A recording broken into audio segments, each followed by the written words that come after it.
Trump wants rid of Zelensky, doesn't he? Yeah. That's the issue. Which is kind of non-negotiable. I mean, yes, it is grovelling. Nobody wants to see it. It's realpolitik. Trump had just cut off military aid, including stuff that was in shipment, which is pretty brutal. I mean, it's only 20. They provide about 20% of Ukraine's aid, but it's the good stuff. It's the complicated stuff that takes a long time to replace. But no, it's not. I mean, it's pretty evident to me what Trump wants Zelensky to do, which is just disappear. Hello, I'm Hugo Rifkind, and I'm going to be unpacking the politics of the day and talking about idioms with two peas in a pod from the Times, Alice Thompson and Robert Crampton. Hello to both of you. Hi. Thank you for being here. Look, we came up with some other idioms to describe you both. Do you want to hear them? Oh, yes, please. We had chalk and cheese. Oh, we had always dressed the same. We had chalk and cheese. We had Bob's your uncle and Fanny's your aunt. I don't understand that one. They just wrote it down. The elephant in the room is the one I don't want. What's that? Yeah, we're both too thin to have that one on. Surely I'm the elephant in the room. We had the odd couple. Yeah, fair enough. Birds of a feather. I mean, it suggests a degree of homogeneity, which I'd like to, sort of break apart in a panel discussion. Robert's been writing about idioms. That's the reason for this. We'll come back to that later, I promise. First, let's cover the serious stuff. And as ever, the serious stuff is Donald Trump-based. He gave a very long speech to Congress overnight. Probably the most significant thing he said from a UK perspective was about a letter he'd received from President Zelensky of Ukraine. Earlier today, I received an important letter from President Zelensky of Ukraine. Simultaneously, we've had serious discussions with Russia and have received strong signals that they are ready for peace. Wouldn't that be beautiful? Wouldn't that be beautiful? Well, we saw Zelensky's letter because he posted it on social media saying he's ready to work under Donald Trump's strong leadership after the regrettable showdown in the Oval Office. Is this, Alice, is this grovelling? What is this? It is, but there's always another message in it, isn't it? Like, I think I quite like strong leadership, because strong leadership could mean anything. It can mean nutty leadership. It can be, it's bonkers. Yep. It's everything he says, which is in 43 days, he has managed to do more than most presidents have done in a term or two terms. But that is because most of it is kind of extraordinary and probably bonkers in a bad way. So I quite like some of these letters because I think they signal for both sides what they really mean. But it's not just grovelling, but it's saying, I'll do what you need me to do. Yeah, I mean, do we understand what he needs him to do, do you think, Robert? Say again? Do we understand what Trump actually wants? I mean, because he wants him to say yes to everything. Well, I mean, Trump wants rid of Zelensky, doesn't he? Yeah. That's the issue, which is kind of non-negotiable. I mean, yes, it is grovelling. Nobody wants to see it. It's realpolitik. Trump had just cut off military aid, including stuff that was in shipment, which is pretty brutal. I mean, it's only 20. They provide about 20% of Ukraine's aid, but it's the good stuff. It's the complicated stuff that takes a long time to replace. But no, it's not. I mean, it's pretty evident to me what Trump wants Zelensky to do, which is just disappear. Yeah. So he can do his deal. But I mean, yes, Alice is right. Zelensky's doing what he can to hang in there after being ambushed in the Oval Office. Is it just me that strikes me there's a whiff of nonsense about the deal? Like the whole thing, it's like you keep sort of waiting.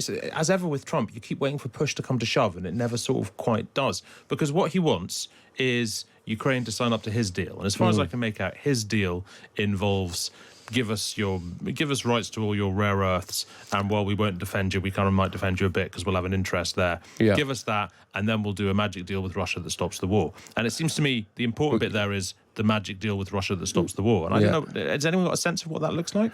Well, it's no return to 2014 borders, isn't it? Yeah. It's basically losing about a fifth of your territory, including some of the good bits where the coal and the access to the Black Sea is. So, I mean, that's what a lot of people have always said was going to, the way this was going to end was some form of partition. But yeah, and with no guarantees beyond something that isn't really a guarantee, which is that we might go, nobody's going to dare to attack American engineers and miners. So that's good enough. Yeah, that's what we're led to, they want us to believe, is that actually by America going in and having all the mineral rights, they will then have to protect the country. But that's quite, I just can't see how that's going to happen in the end, because at the moment there's any sort of whiff of any kind of confrontation or war, they will leave again. And so it's not really proper security. It's not the security of saying we're going to put troops on the ground or we're going to give you air cover. No. So I think that is, and also the idea that if we're going to have, we'll draw a line, but we'll draw a line and then we'll take everything as well. So it's far worse than anything anyone ever thought for the last 5 years, don't you? Yeah. Do you think we should assume that he's already got some sort of tacit agreement from Putin that they'll accept this half of the deal? Because if they don't, it's all nonsense, isn't it? Yeah, I think Putin will take it. Really? Yeah. I mean, because he seemed to want more than that. He did try and take over all of Ukraine. Yes, but he'll settle for 20% and a lull and rearm and I mean, he and come back knows for that he more. couldn't have had the whole thing. So actually, I can't see in any way he doesn't see this as a good deal. Yeah, and that's sure. the problem. That you don't feel that President Trump is actually an arbiter here. You feel he's on one side, and everyone feels he's on one side. And so that just doesn't seem fair to Zelensky, which is why he, when he was bullied, he flared up so much, because it does feel like Except he he's didn't losing really, everything. Except he didn't flare up. I mean, the history of that encounter is being sort of... It's been rewritten in real time, isn't it? Yeah. So it was like a shouting match, and it was a humiliation. It wasn't a shouting match. It was two guys... It's like a tennis match where only one side's yes, hitting the balls. It was two guys ambushing one guy who was speaking his third language and not realising until too late what was going on. And he wasn't humiliated. They were humiliated. They humiliated themselves by behaving like playground bullies, particularly Vance. Yeah, that's not how history will now remember it, because it's been said so loudly. No, and the other problem is that a lot of people in America want that, so that actually went down quite well in America. It went down appallingly in Europe, and we all watched it, and it is bullying, and we see it as bullying. But in America, a lot of them didn't see it as that, and some of his ratings went up. So it's just polarised America more, but it has brought Europe on side, I think. Well, let's talk about some of the impacts this is going to have in Britain and indeed in Europe, because we talked earlier in the show about Germany borrowing loads of money to pay for more defence spending, and in France, one minister has suggested a wealth tax to pay for defence spending. And here the BBC is reporting that Rachel Reeves is planning several £billion of welfare cuts in a spending review in a couple of weeks, again to pay for defence spending. Do you think the public, Robert, is going to buy that, be thrilled about that, put up with that? They're not going to be... The elements of the public who receive a lot of welfare are not going to be thrilled about it. And that, these days, is an awful lot of people, many of whom vote.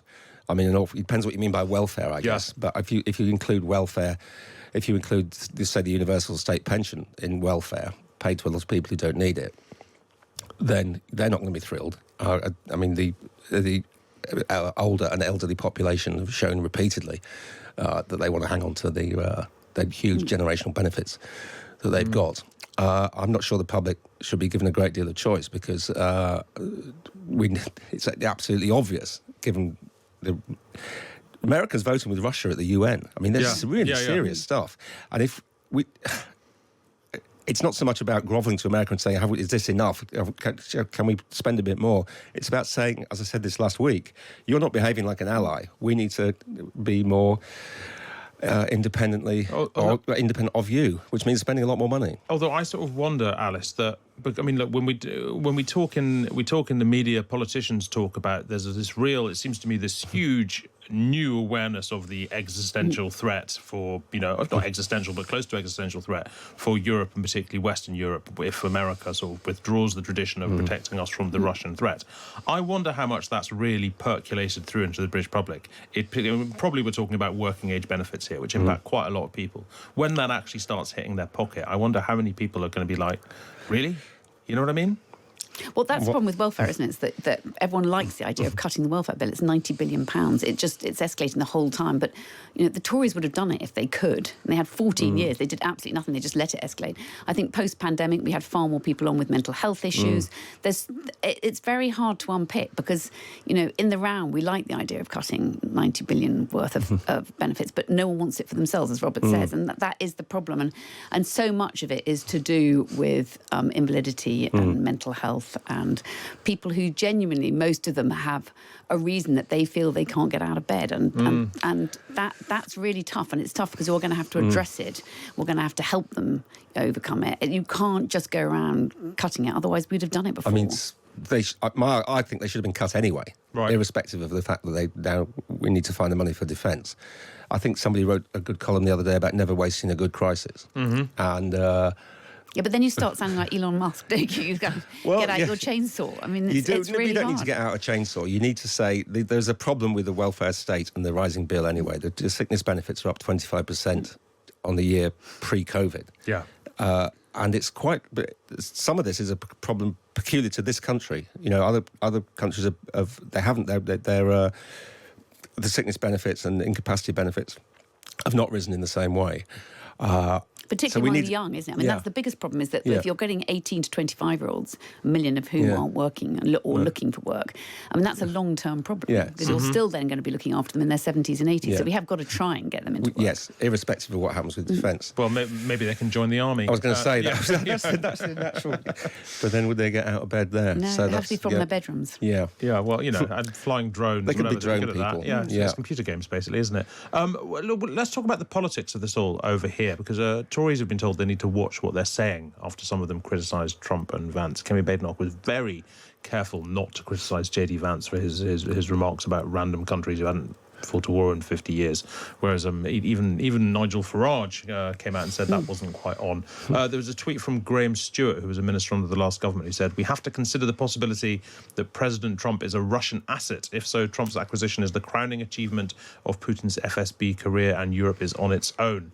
Whereas a Conservative Party spokesman responded by saying personal views of individual MPs are not official Conservative Party positions. Do you think, Alice, a lot of people are biting their tongue, or are they kind of biting their tongue the other way, in that they sort of slightly love the Trump thing and they don't want to admit it? And some of them don't really know what to say. So I'm quite interested in people like Jacob Rees-Mogg, that they haven't said very much, because they were quite strong Trump enthusiasts. They liked his stuff on DEI. They liked his, cut and slash. They like, they like the chainsaw. So they're finding it quite difficult now to know how to position themselves. I think Nigel Farage definitely doesn't know how to position himself yet. In the polls, it looks like, well, we've gone very much against Trump, but instinctively they wanted some of what he was saying. So it split the right more than it split the left, I think. But I mean, it should split the right, because as you say, they have all been sort of, not all. That's not true at all. There have been an element on the right that has been a strong cheerleader of kind of Trumpy, Musky type politics. Yes, and yet there is absolutely no way of parsing America's behaviour over the last fortnight that portrays them as a friendly nation. They wish to cut our defence. They support our enemies. They ridicule our armed forces. They want to annex a fellow member of the Commonwealth in Canada. They want to take over a bit of Europe. This is if Russia talked to us like this, we'd be on the verge of war. I guess you got to make the distinction between what they're doing domestically and what they're doing internationally. I mean, domestically, a lot of people, not just Tories, have a degree of sneaking sympathy or support for rowing back on the DEI stuff and the federal, and maybe even some of the federal budget stuff, and maybe even some of the drilling. But internationally, yes, if you're voting with our enemy, then you are not. There's no way that is going to be. That doesn't make life comfortable for people who might support Donald Trump's domestic agenda. I also think for the right, and ultimately, obviously, the international stuff is more important. And it's very difficult if you're on the right and you believe very strongly in our great history and our great empire and what we did in the 2 World Wars, to then have J.D. Vance looking as if he thinks that it was all ridiculous and pathetic and ridiculing the armed forces. That's difficult if you're from the right. And you can see it's difficult if you're from the left as well. Yes, but I think particularly for them, because they've built up their whole, particularly someone like Nigel Farage, they love harking back to the Second World War. Yes. So the idea that we haven't fought at all or done anything and that our troops are all pathetic really riles them. I mean, there's the stuff that sort of anti-American people always talk about, which I always resisted, and I would never thought was fair, about the boastfulness. And him saying today, Lesotho, a country nobody's ever heard of, and it's sort of borderline racist, basically, and trashing other people's valour. You think it's America at its absolute caricature worst. So nobody can support that. We were talking earlier on the show today. Firstly, most recently about Tesla boycotts in Germany, but we were also talking about the huge sort of anti-American sentiment that's growing in Canada, for example. Which Justin Trudeau is slightly riding. Can you see there being a sort of a real anti-Americanism existing just as a sort of bedrock British society? Because that'd be something quite new. Well, we're behind the curve with Europe, so they've boycotted far more Teslas, and it's gone down 60%, hasn't it, in Germany? Yeah. So they're much stronger on that. But I think we could do that in Britain, because I think actually the idea that we're going to be eating McDonald's, I don't mind if everyone boycotts McDonald's, actually, to be honest, because then they might eat more healthily, or there are different ways. If you like Amazon, where you should be using Amazon, and I think we should start thinking like that, because I think particularly with the trade wars, I don't see there's any other way you can get to President Trump. Yeah, I'm not sure even that helps us get to President Trump, if that's what we want to do, though, because I think they're quite resilient because they're so rich and so far away.